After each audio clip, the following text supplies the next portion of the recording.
Hello, everyone, and welcome to another episode of More Than Able podcast. I'm Margie, and I'm here today with Emma Groom, who is the founder of Casual Friday Golf. Welcome to the show, Emma. Thanks, Margie. Excited to be here. Excited to have you. I like to start my episodes off with a game of Would You Rather. Are you interested? Yeah, let's do it. All right. Great. First question. Would you rather live in a world of excessive politeness or extreme honesty? Probably extreme honesty. I feel like, I don't know, knowing what everyone truly thinks could be interesting versus everyone just being overly nice. Love that. I would rather be in a world of extreme honesty too, because they say honesty is the best policy, right? That's very true. Okay, second would you rather question. Would you rather be famous with no privacy or be adored by a few privately? Definitely adored by a few privately. I feel like I would get too overwhelmed with being famous and having everyone kind of know your business. That's awesome. I would rather be famous with no privacy. That was fun. Let's learn more about you. So what is Casual Friday Golf and what inspired you to create it? Yeah, so Casual Friday uses golf to talk about and support mental health. In the very near future, we're going to be offering wellness workshops that combine mental health, physical health, and golf and how they're all kind of interconnected.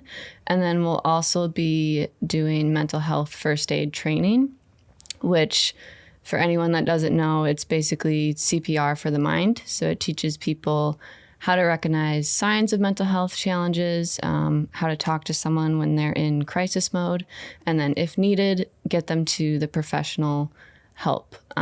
So it's very interesting, very educational, I think very important. The more that people are educated on these topics, the more they're able to help. So that's super exciting, and we'll be able to offer that very soon. Honestly, the main inspiration behind it is golf is a big passion of mine. I'm very passionate about mental health awareness. I struggled with anxiety and depression in the past. So being able to help people and being able to combine golf and mental health, it just made sense. And yeah, so honestly, the goal at the end of the day is just to make the world a little better and to help people where I can. Wonderful. I've struggled with anxiety and a little bit of depression in the past myself. And while I didn't take up golf, I feel like if you have anxiety and depression, it's always good to kind of figure out, like, okay, how can I work through this? So that's great. Thank you for sharing. Yeah, totally.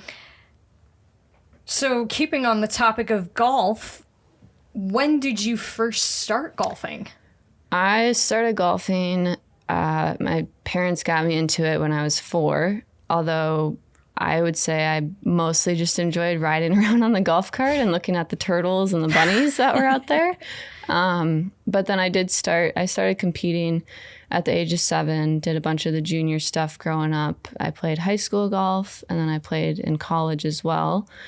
So it was always kind of like it was always tied to a score. It was always a little bit competitive. So when I graduated college, I actually stepped away from the game for like 4 years. And then in 2023, I kind of fell in love with it again.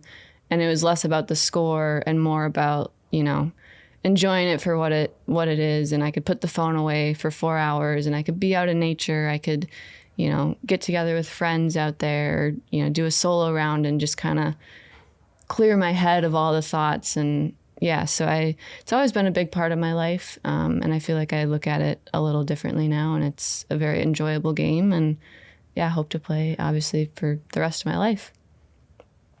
Fantastic. I am older than 4, obviously, but I love going out and seeing nature and riding around on the golf cart to maybe putting on some good music. Mm-hmm. Yeah, absolutely. Until my mom and stepdad tell me turn it to something else.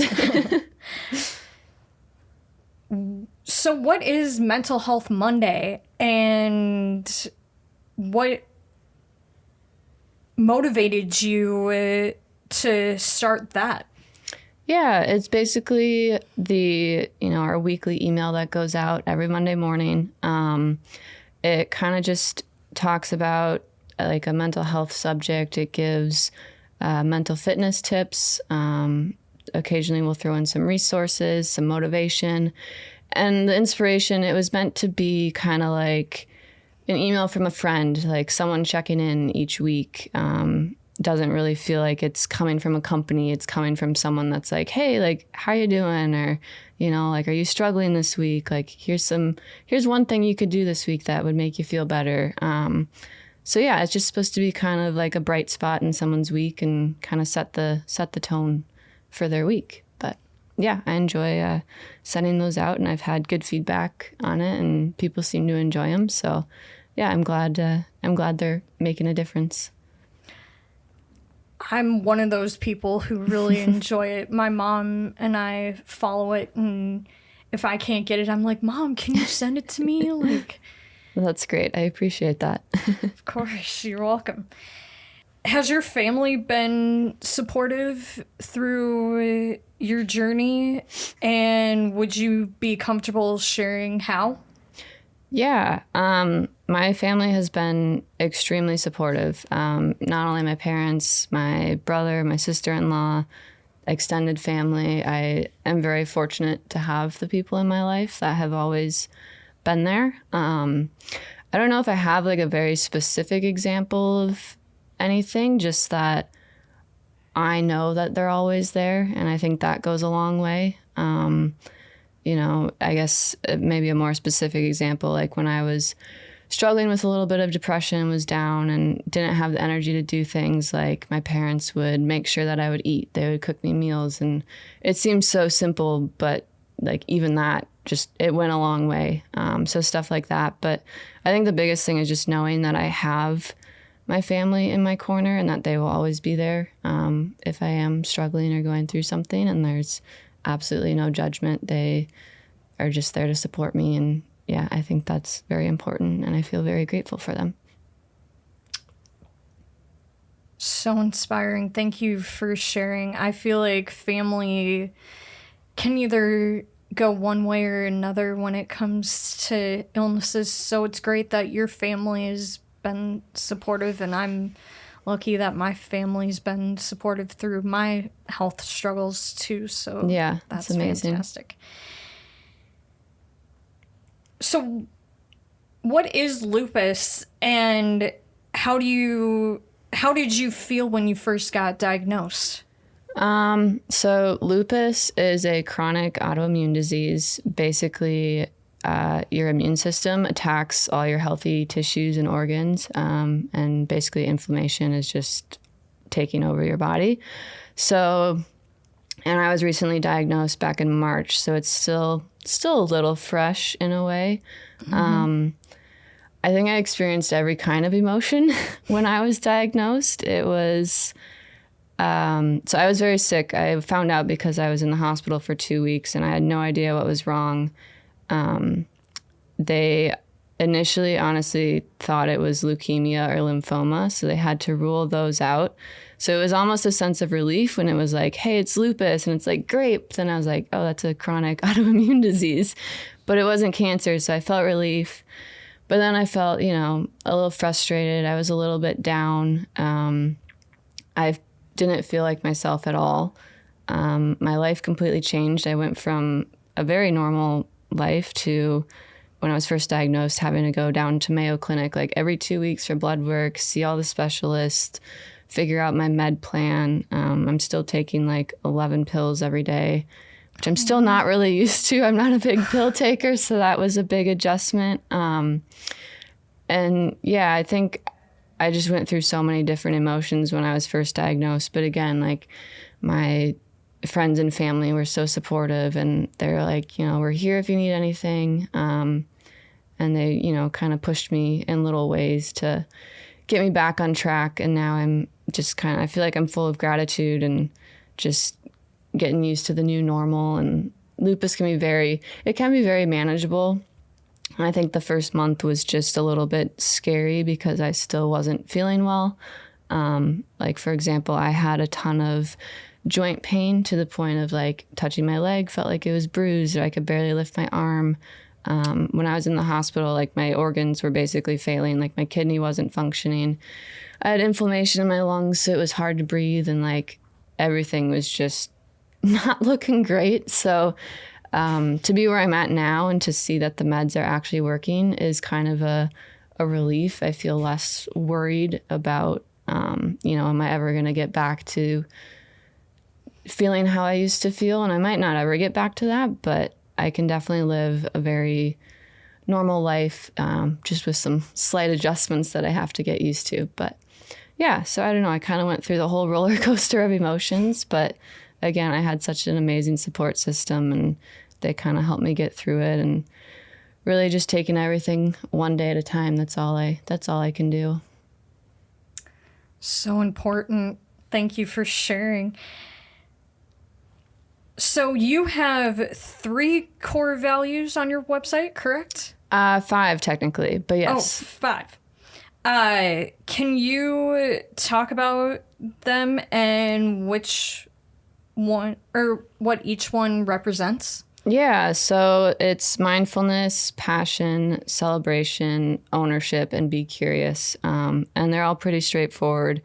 Mindfulness is prioritizing your mental health, realizing the importance of that.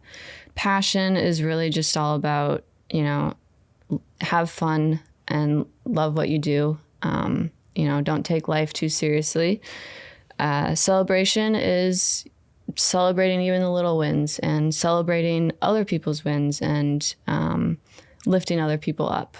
And then ownership is just, all about taking responsibility for your actions. And then be curious, that's probably one of my favorite ones, kind of taken from Ted Lasso a little bit.